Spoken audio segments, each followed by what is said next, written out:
بسم الله الرحمن الرحیم. دا زمونږ یو مشر دی زمونږ د علاقې دی او دا بیمار دی جی دا خپه تاسو کتی شئ د سره زه ستاسو تعارف کوم. وروره ستا څه نوم دی؟ تاسو کوم ځای سره تعلق دی؟ سوړزي پایان سره. تاسو ته څه مسله ده جی؟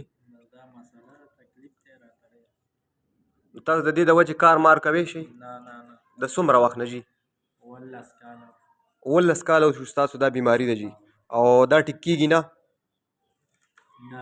نو تاسو د دې د وجې هېڅ کار مار روزګار مطلب نشي کوی؟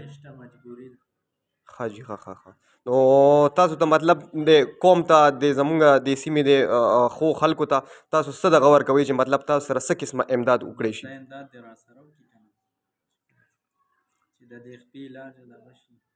ښه. او نور ستاسو بال بچه؟